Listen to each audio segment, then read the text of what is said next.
उद्या कदाचित तुमच्या बायकोने हा प्रश्न विचारला तर वाईट वाटून घेऊ नका, कारण ती काहीच चुकीचं विचारत नाही. विचार करायला लावणारा, हृदयाला भिडवणारा तिचा फक्त एकच प्रश्न.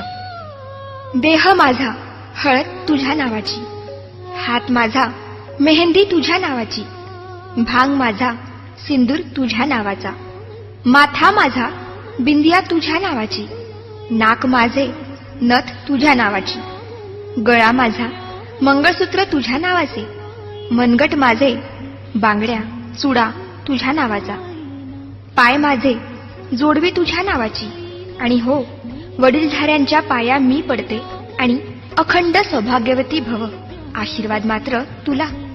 वटपौर्णिमेचे व्रत माझे, आयुष्याचे वरदान तुला. घराची काळजी घ्यायची मी, दरवाजावर नावाची प्लेट तुझी. नाव माझे पण त्यापुढे ओळख तुझी. इतकंच काय, उदर माझे, रक्त माझे, दूध माझे आणि मुलं तुझ्या नावाची. माझं सगळंच तर तुझ्या नावाचं. तक्रार नाही, प्लीज रागावूही नकोस. अत्यंत नम्रपणे एक प्रश्न विचारते. तुझ्याकडे काय आहे रे माझ्या नावाचं? आई बाबा मित्रमैत्रिणी सोडून आली तुझ्या घरी. तिचे मन सांभाळायची आता कोणाची जबाबदारी? अनोळख्या कुटुंबात इतकी ती एकरूप होते. स्वतःची काही आवड होती हेच मुळी विसरून जाते. अशा तुझ्या पत्नीसाठी थोडासा बदलशील का? तिच्या मनाचा थोडा तरी विचार करशील का? कधी सकाळी लवकर उठून चहा तिला नेऊन दे. वाफाळता गरम उपमा हळूच पुढ्यात आणून दे. भाजीत मीठ नसले तरी हसून वेळ मारून ने. स्वयंपाकाला कधीतरी कौतुक भरले शब्द दे. साडी मस्त शोभतीये आज, मनमोकळी दाद दे.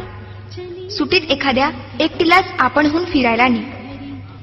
मुलगीच समजून हट्ट एखादा तूच जरा समजून घे. वाढदिवस नसतानाही प्रेझेंटचा धक्का दे. वादात स्वर उंचावताच शांतपणे ऐकून घे. पुरुषप्रधान संस्कृती सोडून माणूसपणाला थारा दे. झोपताना थोपटून तिला आधाराची कुशी दे. जमलेच तर सुरात गुणगुणून स्वप्नांची मोकळीक दे. हातात हात घेतलास लग्नात, आता खरी साथ दे.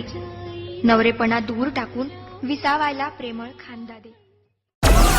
डाउनलोड मौज.